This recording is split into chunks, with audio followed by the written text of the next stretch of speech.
Good evening everybody. మనము దుష్యంతుని చరిత్ర గురించి ఆల్రెడీ కొన్ని క్లాసెస్ అయితే చెప్పుకోవడం జరిగింది. మొట్టమొదటి క్లాసులో ఏం చెప్పామంటే సెకండ్ పేపర్ గురించి ఎవరికైతే భయం ఉంటుందో ఒక చాప్టర్ని ఎట్లా అప్రోచ్ అవ్వాలి అని చెప్పేసి దుష్యంతుని చరిత్ర అనే ఒక చాప్టర్ తీసుకొని స్టార్టింగ్ ఫస్ట్ ఏం చేయాలి, సెకండ్ స్టెప్ ఏం చేయాలి, థర్డ్ స్టెప్ ఏం చేయాలని చెప్పేసి క్లియర్గా ఎక్స్ప్లెయిన్ చేయడం అయితే జరిగిందనమాట. సో ఈరోజు వచ్చేసి నోట్స్లో చూపిస్తే ఎక్స్ప్లెయిన్ చేస్తాను, జాగ్రత్తగా వినండి.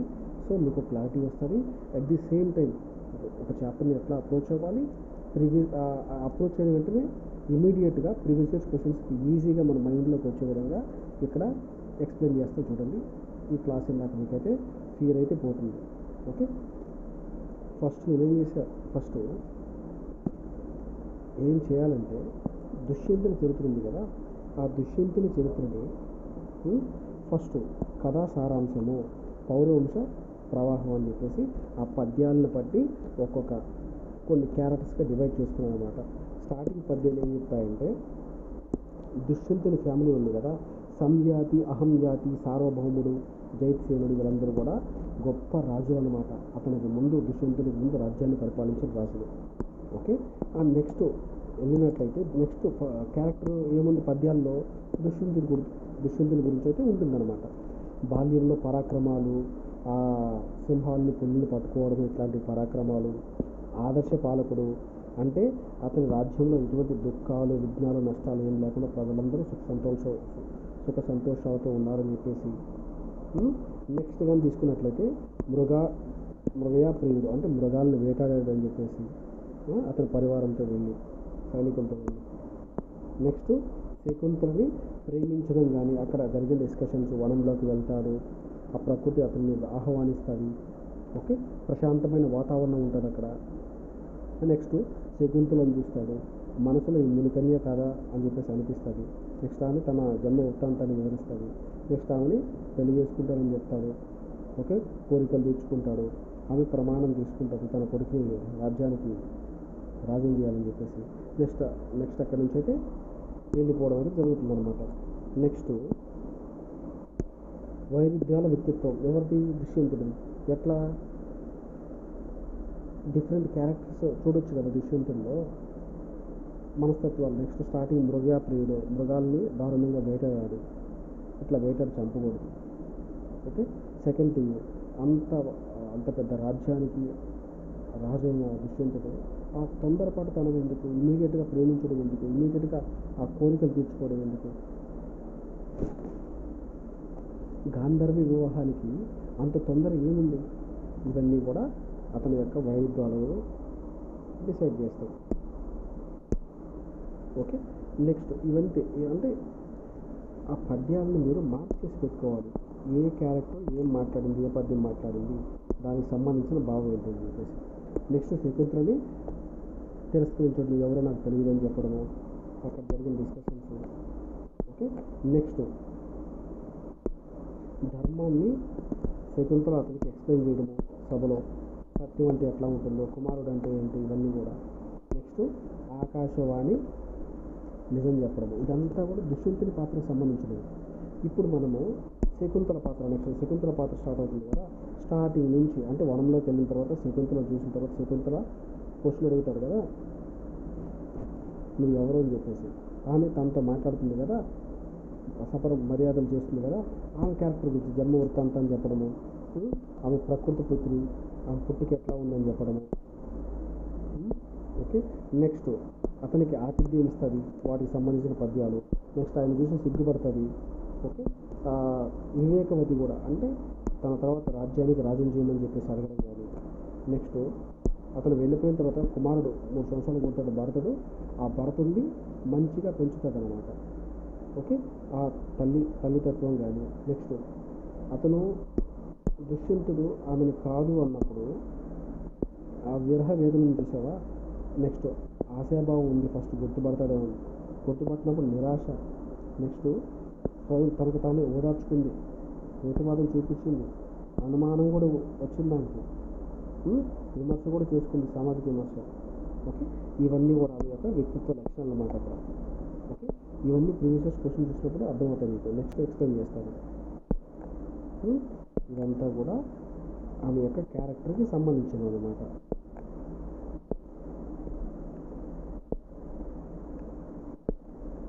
నెక్స్ట్ క్యారెక్టర్స్ ఏమొస్తాయి? కణ్వ మహర్షి. ఓకే, ఆయన గురించి ఏం లేదనమాట.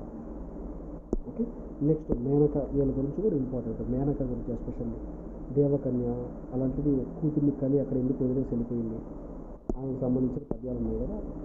నెక్స్ట్ విశ్వామిత్రుడు, అంత కోపం ఎందుకు, అంత కోపస్తు ఎందుకైనా, తన కోపమే తనకు శత్రువు అంటారు కదా, అట్లా అనమాట. ఇట్లా డివైడ్ చేసుకున్నాము. అంటే ఫస్ట్ ఏం చేసాము, స్టార్టింగ్ పద్యము భావము ఇట్లా చదువుకుంటూ వెళ్ళిపోయిన తర్వాత ఏ పద్యాన్ని ఎవరు మాట్లాడాలని చెప్పేసి మార్క్ చేసుకుంటూ వెళ్ళిపోయాము. మార్క్ చేసుకుంటూ వెళ్ళిన తర్వాత ఎవరిది ఒక క్యారెక్టర్స్గా డివైడ్ చేసుకున్నాము. దుష్యంతుడి పద్యాలు, నెక్స్ట్ శకుంతల పద్యాలు, నెక్స్ట్ ఇంకేదైనా క్యారెక్టర్స్ ఉంటే వాళ్ళ గురించి విశ్వామిత్రుడు, మేనక పద్యాలు వచ్చేసి డివైడ్ చేసుకున్నాం. నెక్స్ట్ ఏం చేయాలి, previous years questions, Shakuntala questions అనమాట. ఈ క్వశ్చన్స్ నేను ఇక్కడే ఎక్స్ప్లెయిన్ చేస్తాను, మీకు క్లారిటీ వస్తుంది. దుష్యంతుడి చరిత్ర పాఠం ఆధారంగా శకుంతల మూర్తిమత్వం అంటే, శకుంతల యొక్క మూర్తిమత్వం అంటే ఏంటి, మూర్తిమత్వం అంటే ఆమె క్యారెక్టర్ గురించి మొత్తం రాయాలి. స్టార్టింగ్ ఆమె జన్మ వృత్తాంతంలో చాలా గొప్ప జన్మ అనమాట. విశ్వామిత్రుడు గొప్ప తపస్వి, మేనక వచ్చేసి దేవకన్య, వీళ్ళకి పుట్టింది అంటే ఎంత తేజస్సు ఉండాలి అని చెప్పేసి రాస్తాం అనమాట. సెకండ్, ఆమెను పక్షులు కాపాడే అంటే ప్రకృతి పుత్రి అని చెప్పేసి రాస్తాం అనమాట. నెక్స్ట్ అమాయకత్వం కూడా ఉంది. దుష్యంతుడు మాటలకు పడిపోయి అతన్ని అయితే మ్యారేజ్ చేసుకోవడం జరిగిందనమాట. అదేవిధంగా ఆమెలో తెలివితేటలు కూడా ఉన్నాయి. అంటే ఆమె నేను మిమ్మల్ని మ్యారేజ్ చేసుకోవాలంటే మీరు వచ్చేసి ఈ తర్వాత నా కుమారుడిని రాజ్యానికి రాజు చేయాలని చెప్పేసి అడగడం అనేది జరుగుతుంది. ఇవన్నీ కూడా మూర్తిమత్వం కిందకి వస్తాయి. అంటే ఇట్లా డివైడ్ చేసుకున్నాను కాబట్టి ఇక్కడ చూసిన వెంటనే నేను మీకు క్వశ్చన్ చూసిన వెంటనే ఆన్సర్ చేయగలుగుతున్నాను. ఓకే, మీరు కూడా ఇట్లా చేయాలన్నమాట. సెకండ్ థింగ్ వచ్చేసింది శకుంతల ప్రసంగం నేటి ఆధునిక స్త్రీ కలిగించే స్ఫూర్తి. ఎక్కడ ప్రసంగము, ఆమె వచ్చేసి దుష్యంతుని సభకి వెళ్తాడు కదా, వెళ్ళిన తర్వాత అతను ఎవరో తెలియదు అంటాడు. అప్పుడు సత్యం గురించి మాట్లాడుతుంది, కొడుకు గురించి మాట్లాడుతుంది. ఇట్లా ఆమె ప్రసంగము నేటి సమాజానికి ఎట్లా అంటే దాన్ని బట్టి ప్రజెంట్ సిచ్యువేషన్స్ రాస్తామన్నమాట. థర్డ్ క్వశ్చన్ చూడండి, శకుంతల వ్యక్తిత్వ విశిష్టత. సత్యానికి నిలబడే వ్యక్తి, ప్రతి ఒక్కటి ఆమె ఒక్కొక్క క్యారెక్టర్తో మాట్లాడినప్పుడు ఆమె యొక్క గొప్పతనం ఏంటి, దుష్యంతునికి మంచి సపరమర్యాదలు చేసింది, తన తండ్రి లేకపోయినా సరే అతని మాటలు నమ్మిన గొప్ప వ్యక్తి. అదేవిధంగా తెలివిగలరాలు, ఇవన్నీ కూడా వస్తాయన్నమాట క్వశ్చన్స్ ఆ క్వశ్చన్ కిందకి. నెక్స్ట్ దుష్యంతుడి పాత్ర కూడా ఉంది. వైరుధ్యాలు అంటే డిఫరెంట్ లక్షణాలు ఏం కనిపిస్తున్నాయి దుష్యంతుడిలో. అతి పరాక్రమవంతుడు బాల్యంలోనే, అంటే గొప్ప రాజు, రాజ్యాన్ని గొప్పగా పరిపాలించాడు, ఏ రోగాలు లేవు. నెక్స్ట్ బల పరాక్రమాలను చూపించాడు, పెద్ద పెద్ద మృగాలను కూడా చంపేవాడు, వేటాడి ఆ కొండలు ఈ కొండలు పెరిగేసి వేరే కొండల మీద వేసేవాడు అనమాట. నెక్స్ట్ ఇక్కడ వరకు బాగానే ఉంది. నెక్స్ట్ ఏం చేశాడు, తొందరపాటుతనం ఎక్కువ, కోరికలు తీర్చుకోవాలనే స్వభావం ఎక్కువ, లోకనందుకు భయపడిన రాజు, చివరికి సత్యాన్ని తెలుసుకొని అంగీకరించిన గొప్ప వ్యక్తి. ఇట్లా అన్నమాట. ఓకే, ఇట్లా ఎవ్రీ క్వశ్చన్ నేను ఎక్స్ప్లెయిన్ చేయగలను. నెక్స్ట్ ఇతర పాత్రలు, దీంట్లో కూడా క్వశ్చన్ ఎక్స్ప్లెయిన్ చేస్తే మీకు క్లారిటీ వస్తుంది. 16th క్వశ్చన్, దుష్యంత చరిత్ర ఆధారంగా నన్నయ్య కవితా లక్షణాలను విశ్లేషించండి, కవితా గుణాలను విశ్లేషించండి. ఓకే, నన్నయ్య కవితా గుణాలు మనకు ఆల్రెడీ పద్యంలో చెప్పున్నాడు.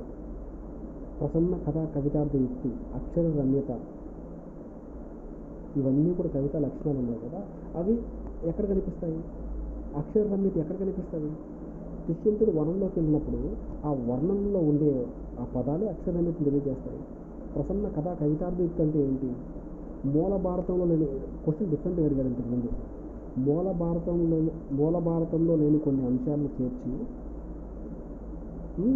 కథకు ప్రసన్నతను చేకూర్చాడు నన్నయ్య. దీన్ని విశదీకరించండి అని చెప్పేసి క్వశ్చన్ అడిగాడు. మూల భారతంలో ఏముంది? ఒక ఉంగరాన్ని ఇస్తాడు దుష్యంతుడు. ఎవరికి? మేనకకి, ఆ వనంలోకి వెళ్ళినప్పుడు. ఓకే, ఇచ్చినప్పుడు ఆమె దాన్ని పారేసుకుంటుంది. అతనికి ఒక శాపం ఉంటుంది. ఆమె దాన్ని పారేసుకుందనుకో అతను ఆమెను మర్చిపోతాడు. ఇది వచ్చేసి వ్యాసుడు రాసిన మహాభారతంలో ఉంటుంది. కానీ ఇక్కడ నన్నయ్య రాసిన మహాభారతం ఏం చేశాడు? అసలు అతను తెలుసు కూడా నాకు తెలియదు అని చెప్పేసి డైరెక్ట్గా అన్నట్టు, అతనికి అన్నీ తెలిసినట్టు అతను ఒక బ్యాడ్ క్యారెక్టర్ లాగా చూపించి ఒక క్యారెక్టర్ని అట్లే బ్యాడ్ చేస్తే బాగుండదు అని చెప్పేసి లాస్ట్లో ఏం చేశాడు? ఆకాశవాణి చెప్పడము, అతను తప్పు తాను తెలుసుకోవడము, అట్లా ఆ కథకి ఒక మంచి ముగింపు వచ్చింది. ఆ ముగింపే ప్రసన్నత, ఆ ముగింపే ఆ కథా కవితార్థ యుక్తి. ఆ కథకి అదే సరైనది అని చెప్పేసి చెప్పడం అయితే జరిగిందనమాట. ఓకే, నెక్స్ట్ సార్ ఇంకొక క్వశ్చన్ కూడా చూద్దాం. 17th question. దుష్యంతుని శకుంతల మధ్య జరిగిన సంభాషణ వైచిత్రి సమీక్షించండి. దుష్యంతుని శకుంతల మధ్య సంభాషణ ఏం జరిగింది? వనం దగ్గర నుంచి వద్దాం. వనంలో అతను తన జన్మ వృత్తాంతాన్ని వివరిస్తాడు. ఆమె యొక్క గొప్పదనం చెప్తాడు. నెక్స్ట్ సభకు వచ్చిన తర్వాత సత్యం గురించి మాట్లాడుతుంది, కుమారుని గురించి మాట్లాడుతుంది.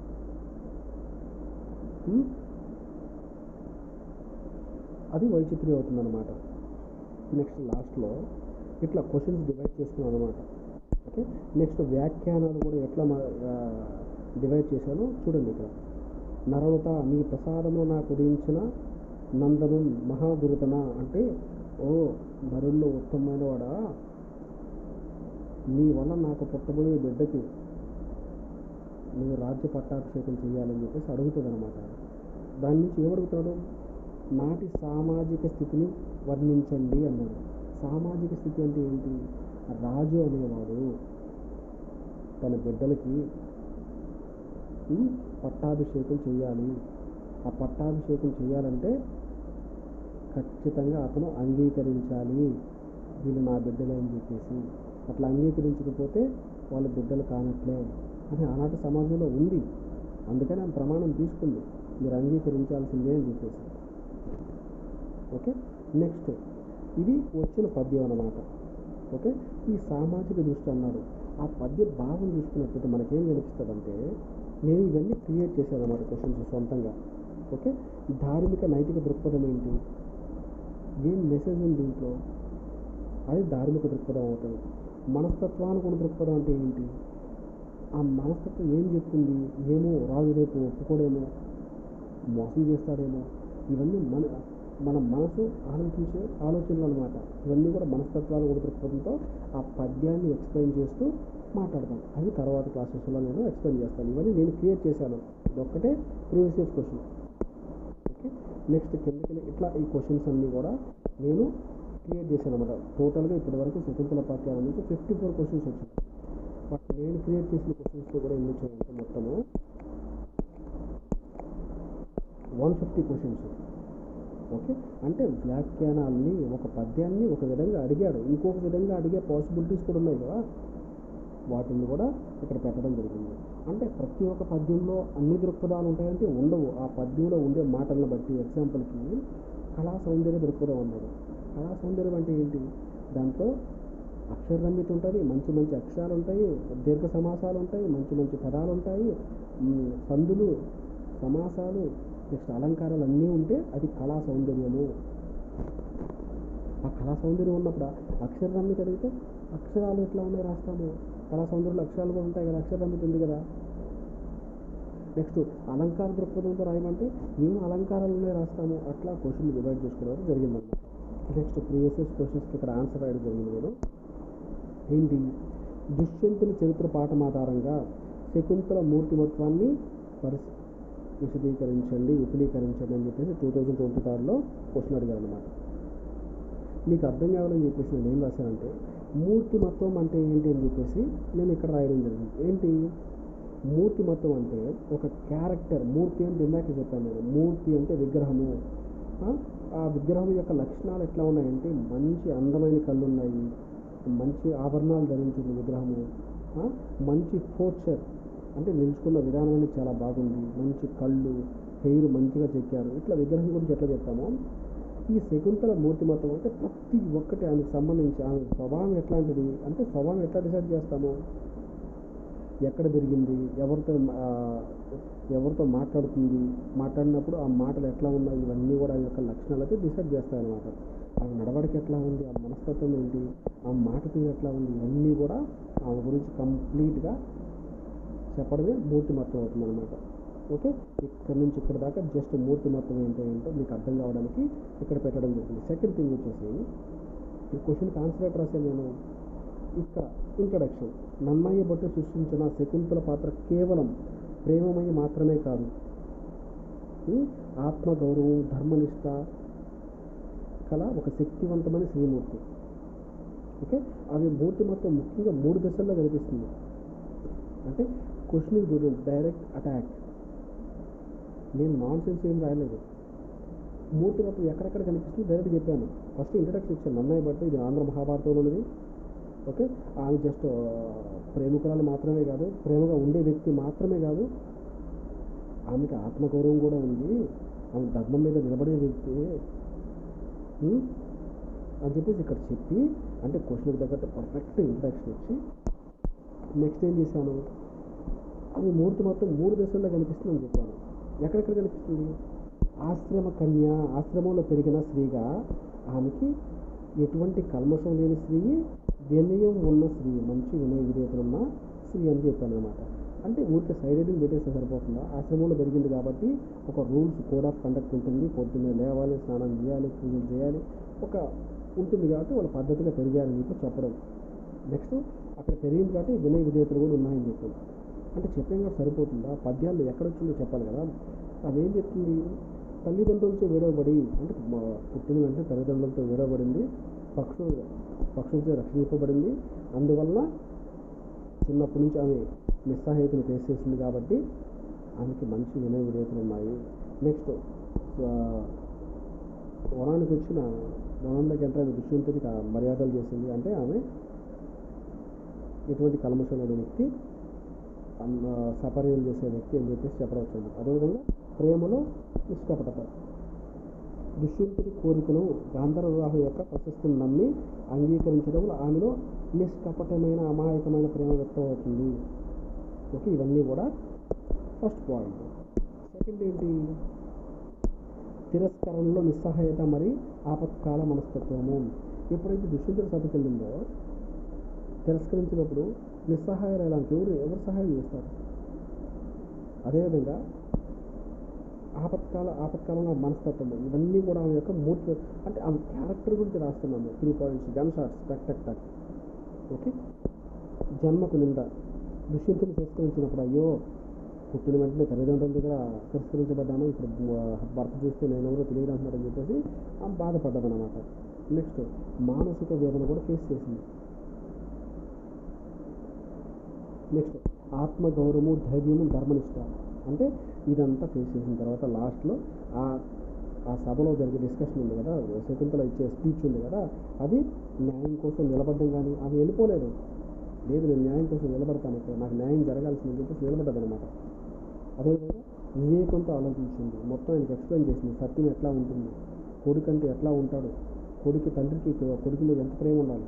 నెక్స్ట్ సమాజంపై ధిక్కారం, దుష్యంతుడు తన భయాన్ని గుర్తు చేస్తూ అబద్ధం ఆడేవాడి మనసు దొంగిలించబడిన దొంగతో సమానము అని చెప్పేసి, అబద్ధం ఆడేవాడి మనసు దొంగిలించబడిన దొంగతో సమానము అని పలికిందనమాట. అంటే ఇది కేవలం భర్తపై విమర్శ కాదు, అధికార గర్వంతో స్త్రీని అవమానించే పితృస్వామిక సమాజంపై ఆమె చేసిన ధర్మాగ్రహంగా చూడవచ్చు అని చెప్పేసి చెప్పడం జరిగింది.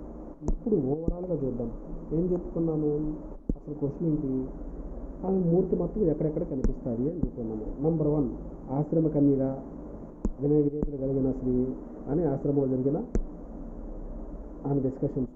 నెక్స్ట్ సభకి వెళ్ళినప్పుడు తిరస్కరించబడ్డము, ఆమె ఎట్లా బాధపడింది అని చెప్పడము. నెక్స్ట్ ఆత్మగౌరవము, ధైర్యము, ధర్మనిష్ట కలిగిన సత్యాన్ని మీద నిలబడే వ్యక్తి అని చెప్పేసి చెప్పడం వచ్చేసి ఆమె యొక్క మూర్తిమత్వం కింద చెప్పచ్చు అనమాట. సెకండ్ క్వశ్చన్ చూద్దాము. సెకండ్ క్వశ్చన్ ఏంటి, దుష్యంతుడి ఆస్థానంలో శకుంతల ప్రసంగం నేటి ఆధునిక స్త్రీకి కలిగించే స్ఫూర్తిని వివరించండి 2021 అడిగిన క్వశ్చన్ ఇది. ఓకే, ఇక్కడ ఆమె స్పీచ్ ఉంది కదా, ధర్మం గురించి మాట్లాడుతుంది, కొడుకు గురించి మాట్లాడుతుంది, సత్యం గురించి మాట్లాడుతుంది. ఓకే, నేటి ఆధునిక స్త్రీ కలిగించేస్తుంది అంటే ఏ స్త్రీ అయినా సరే ఆమె ఎట్టయితే నిలబడిందో సత్యం కోసం మీరు కూడా నిలబడాలి, ధైర్య సాహసాలు చూపించాలి. ఆమె ఎట్టయితే సత్యవాక్యం మీద నిలబడి మీరు కూడా నిలబడాలి, మీ రైట్స్ మీ హక్కుల కోసం మీరు పోరాడాలని చెప్పడమే అనమాట. ఒక కరెంట్ అఫైర్స్ క్వశ్చన్ లాంటిది. చూడండి, ఆత్మగౌరవాన్ని కాపాడుకోవడం, దానికి సంబంధించిన ఇక్కడ ఇన్ఫర్మేషన్ చూడండి. రాజు తిరస్కరించినప్పుడు ఆమె కన్నీరు పెట్టుకొని అక్కడికి కూలిపోలేదు. అదేం చేసింది, తన హృదయ సంతాపాన్ని అణుచుకొని సభలో నిలబడి ధైర్యంగా మాట్లాడింది. అట్లా మీరు కూడా కష్టం వచ్చినప్పుడు ధైర్యంగా మాట్లాడాలని చెప్పేసి నన్నయ్య చెప్తున్నాడు అనమాట శకుంతల పాత్ర ద్వారా. అదేవిధంగా మాటల్లో బలం తర్కంతో గెలవడం అనమాట. అవి మాట్లాడే మాటలు ప్రతి ఒక్కరిని ఆలోచింపజేస్తున్నాయి ధర్మం గురించి. ఆమెకు ఆ తర్క శక్తి అనేది, తర్క బలం అనేది ఉందన్నమాట. నెక్స్ట్ విజ్ఞానమే ఆయుధం, ఆమె జ్ఞానాన్ని ఆమె ఆయుధంగా మలుచుకుందనమాట. అంటే ఆమె స్త్రీ ధర్మాన్ని పుత్రపావిముఖ్యతను అతనికి ఎక్స్ప్లెయిన్ చేయడం అయితే జరిగిందనమాట ఇక్కడ. నెక్స్ట్, నేటి స్త్రీలు తమ హక్కుల కోసం, అభిప్రాయాల కోసం పోరాడడానికి జ్ఞానాన్ని, తర్కాన్ని ఉపయోగించాలని చెప్పేసి ఈ శకుంతల సిచ్యువేషన్ ద్వారా మనకు నన్నయ్య చెప్తున్నారు. నెక్స్ట్ థర్డ్ పాయింట్ ఏంటి, సత్యానికి ఉన్నత స్థానం ఇవ్వాలన్నమాట. గుర్తుపెట్టుకోండి, చివరికి సత్యమే గెలుస్తుంది. దేవుడు గారు గెలిచేది, దేవుణ్ణి కొలిసినంత మాత్రాలు గారు గెలిచేది. చివరికి సత్యం, నువ్వేమైతే పుణ్యాలు చేస్తావో ఆ పుణ్యాలకి తగిన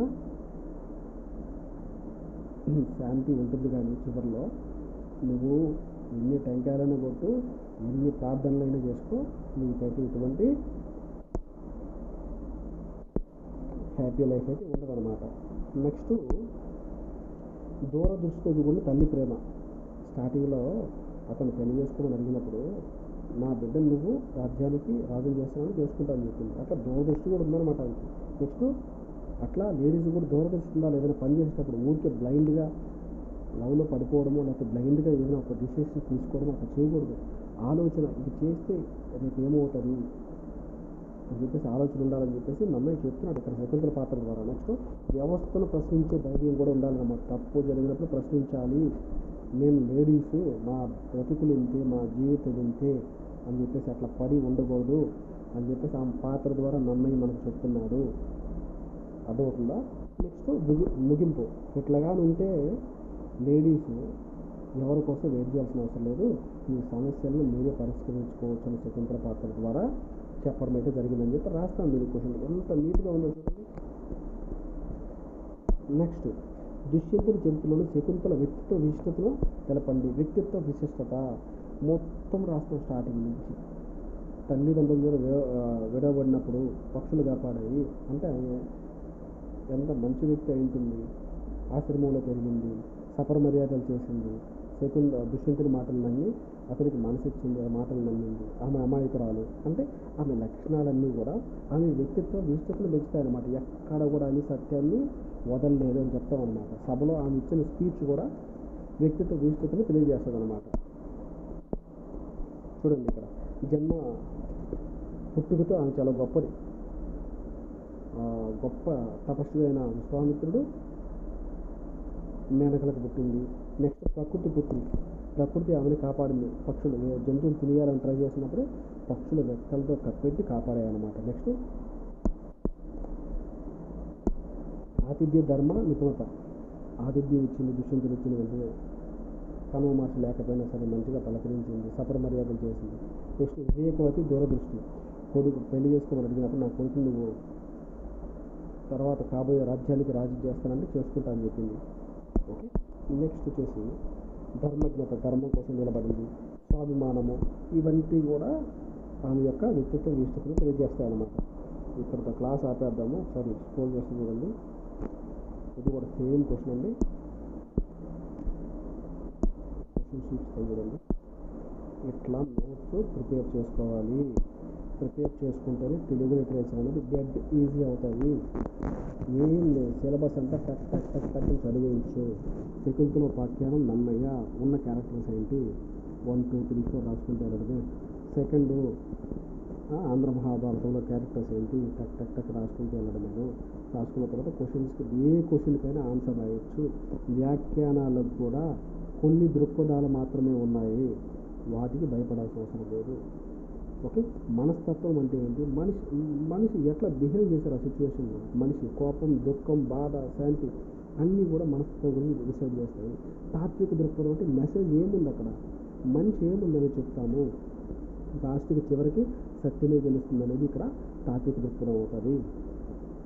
ఓకే, కళా సౌందర్య దృక్పథం అంటే ఏంటి, దాంట్లో అక్షరాలు ఎట్లా ఉన్నాయి, సమాసాలు ఏమైనా ఉన్నాయా, ఉత్పలమాల ఉందా, చంపకమాల ఉందా, లేకపోతే సవర్ణ దీర్ఘ సంధులు ఉన్నాయా, లేకపోతే ఏమంటారు అలంకారాలు ఏమున్నాయి, రూపకలంకారం ఉందా, ఉద్యానపాస అలంకారం ఉందా, ఇవన్నీ కూడా చెప్తా ఉన్నారు. ఇదే కళా సౌందర్యం. ఇవన్నీ కలిపితే కళ అంటే ఏంటి, సినిమాలు చూస్తున్నాము, పాటలు, ఏమంటారు మ్యూజిక్ అండ్ డ్యాన్సెస్, యాక్టింగ్, ఇవన్నీ కలిపితే కదా అదొక కళ అయింది. ఇది కూడా అంతే అనమాట. కళా సౌందర్యం అంటే ఎవ్రీథింగ్ వస్తుంది. ఈ కళా సౌందర్య దృక్పథాన్ని ముక్కలు ముక్కలు చేస్తే రూపకవాద దృక్పథము, రూపకాలంకారం ఉంటే రూపకవాద దృక్పథము, అలంకారిక దృక్పథం అంటారు. ఏ అలంకారం ఉంటే దాని గురించి చెప్తాము దాంట్లో. అది మనకి ఎట్లా తెలుస్తుందంటే మనం ఇప్పుడు ఫాలో అయ్యాం కదా ప్రాసెస్, పద్యాలు టెక్స్ట్ భావాలు చదువుకుంటూ ఒకసారి ఒక రీడింగ్ ఇచ్చుకుంటూ వెళ్ళిపోతాము. నెక్స్ట్ క్యారెక్టర్ వైజ్ డివైడ్ చేసేసుకుంటాము, నెక్స్ట్ క్వశ్చన్స్ డివైడ్ చేసుకుంటాము. అప్పుడు ఈజీ అయిపోతుంది ఏ క్వశ్చన్ ఇచ్చినా సరే. అంటే ఎథిక్స్ పేపర్ కానీ తెలుగు లిటరేచర్ పేపర్ కానీ మనకు ఫుల్ స్కోరింగ్ అనమాట. Fixed questions, fix syllabus, fix everything fix. వాటిని దాటి రావు, వాళ్ళు డిఫరెంట్గా అడిగే పాసిబిలిటీస్ లేవు. ఏ క్వశ్చన్ వస్తుందో ముందే గెస్ చేయొచ్చు. సో దీని గురించి భయపడాల్సిన అవసరం లేదు. ఓకే, క్లాసెస్ వస్తాయి యూట్యూబ్లో, వేణు అకాడమీ ఫర్ ఐఏఎస్ అని ఉంటుంది. క్లాసెస్ ఖచ్చితంగా ఫాలో అవ్వండి. క్లాసెస్ చూస్తున్నారు కానీ ఎవరైతే సబ్స్క్రైబ్ చేయట్లేదు. సెకండ్ థింగ్ వచ్చేసి లైక్ కామెంట్స్ అయితే కంపల్సరీగా చేయండి. చేస్తేనే నెక్స్ట్ ఎవరు చూస్తున్నారు, చేయాలా లేదా క్లాసెస్ అనేది ఒకటి వస్తుంది. ఎందుకంటే నువ్వు ప్రిపేర్ అవ్వాలి, నోట్సెస్ ప్రిపేర్ చేసుకోవాలి, క్లాసెస్ ఎక్స్ప్లెయిన్ చేయాలి. ఎంత టైం ఉంటుందో చూడండి ఒకసారి, ఇంత టైం పడుతుంది. కామెంట్స్ ప్రతి ఒక్కరు, వీడియో చూసిన ప్రతి ఒక్కరి కింద కామెంట్ చేయండి, క్లాసెస్ ఎట్లా ఉన్నాయి. సెకండ్ థింగ్, మీకు డౌట్ ఏముంది, నెక్స్ట్ ఇంకేం కావాలో వీటిలో కామెంట్స్లో ప్రతి ఒక్కరు చేయాలి. ప్రతి ఒక్కరు కూడా లైక్ కొట్టాలి. అట్లయితే ఛానల్ ముందుకెళ్తుంది, లేకపోతే అది పోదు. Okay, thank you so much. Next classes వస్తాయి. ఒక్కొక్క క్వశ్చన్కి ఒక్కొక్క క్లాస్ ఉంటుంది. చిన్న చిన్న షార్ట్ పెద్ద ఈరోజు క్లాస్ లాగా ఉండదు. సో మీరు జస్ట్ దాన్ని చూడడమా, నీట్గా ఎక్స్ప్రెషన్ ఉంటుంది కూడా క్వశ్చన్ బట్టి దానికి ఆన్సర్ అప్పటికప్పటికి రాసేసేయండి. దాన్ని రివిజన్ చేసుకుంటాను. డైలీ రాస్తేనే వస్తే తెలుగు పేపర్, రాయకపోతే రాదు, గుర్తుపెట్టుకోండి. Okay, bye.